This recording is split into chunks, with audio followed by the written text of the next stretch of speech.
काबिलियत है तो ये अभी उसके अंदर स्टोर्ड है।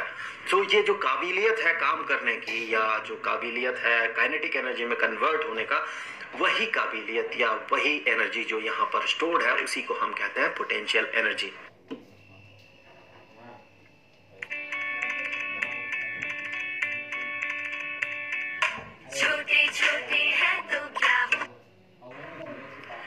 अगर आप पोटेंशियल एनर्जी को मेजर करना चाहते हैं तो मान ले कि यहाँ पर एक बॉल है। हमने मान लिया कि यहाँ पर इस बॉल का जो पोटेंशियल एनर्जी है ये पोटेंशियल एनर्जी जीरो है। देखिए ग्रेविटेशन के चैप्टर तक जब तक आप नहीं पहुंचेंगे तब तक ये ग्रेविटेशनल पोटेंशियल एनर्जी है ये। तो इस ग्रेविटेशनल पोटेंशियल के पूरा नेचर को आप नहीं समझ पाएंगे। उसी तरह से एक पोटेंशियल एनर्जी होता है इलेक्ट्रोस्टैटिक पोटेंशियल एनर्जी, वो आप 12th में जाके पढ़ेंगे जब इलेक्ट्रोस्टैटिक्स पढ़ेंगे तब। फिलहाल तो हम कंसंट्रेट करते हैं ग्रेविटेशनल पोटेंशियल एनर्जी में। जैसा कि मैंने कहा कि ये तब तक आप पूरा इसका एसेंस नहीं ले सकते जब तक आप ग्रेविटेशन वाला चैप्टर नहीं पढ़ते हैं। वैसे इस चैनल में अवेलेबल है ग्रेविटेशन का जो भी काम का वीडियोस है, जो भी टॉपिक्स है आप वहां देख सकते हैं। तो फिलहाल अभी चूंकि वर्क एनर्जी पावर पे हम बात कर रहे हैं, वर्क और एनर्जी पे, तो यहाँ पर हम सिंपल चीजों को कंसीडर करेंगे और बहुत सिंपल टर्म्स में पोटेंशियल एनर्जी को समझने का कोशिश करेंगे। तो मैं आपको यहाँ पर ये बता दूं कि पोटेंशियल एनर्जी जो है, जो हम यहाँ पर ग्राउंड पे मान लेते हैं कि इसका पोटेंशियल एनर्जी जीरो है, ये एब्सोल्यूट नहीं है, ये रिलेटिव टर्म है। आप यहाँ पर इसे जीरो भी मान सकते हैं, 1 भी मान सकते हैं, 2 भी मान सकते हैं, 3 भी मान सकते हैं, वो सिचुएशन पे डिपेंड करेगा। 3 यूनिट्स का, 2 यूनिट्स का मेरा कहने का मतलब है। तो ये सिचुएशन पे डिपेंड करेगा। नॉर्मली हम सबसे कम पोटेंशियल एनर्जी जिस लेवल पे होता है उसे हम जीरो मान लेते हैं।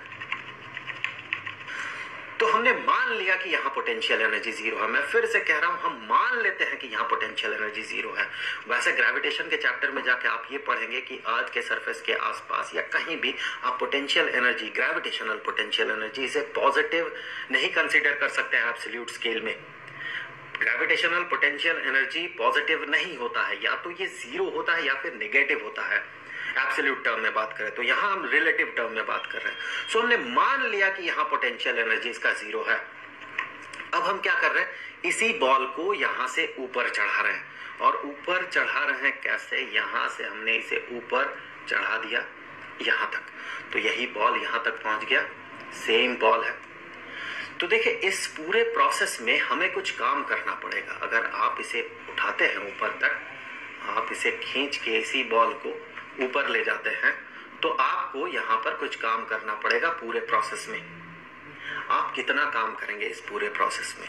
तो सबसे पहले देखें तो हमें फोर्स कितना लगाना पड़ेगा, ये हमें पता करना होगा, क्योंकि हमें पता है फोर्स और डिस्प्लेसमेंट का डॉट प्रोडक्ट ये होता है वर्क डन।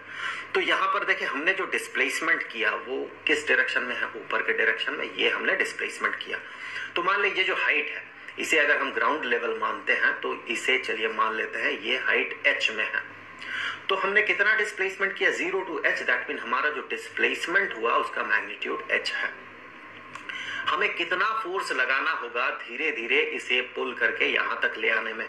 हम ऐसे ले आएंगे ताकि यहाँ पर ले आते हुए इसका कोई काइनेटिक एनर्जी ना बढ़े। जैसे कि अगर आप इसे बहुत तेजी से खींच के ऊपर उठाते हैं तो इस जगह पे पहुंचते पहुंचते इसके पास काफी मोशन रहेगा, काफी स्पीड रहेगा, उसके कारण इसका काइनेटिक एनर्जी रहेगा। हमें काइनेटिक एनर्जी को जीरो बनाना है। दैट मीन हम बहुत धीरे धीरे धीरे धीरे इसे ऊपर चढ़ाएंगे और यहाँ तक ले आएंगे। इसके पास मोशन इतना कम होगा कि हम कह सकते हैं कि जो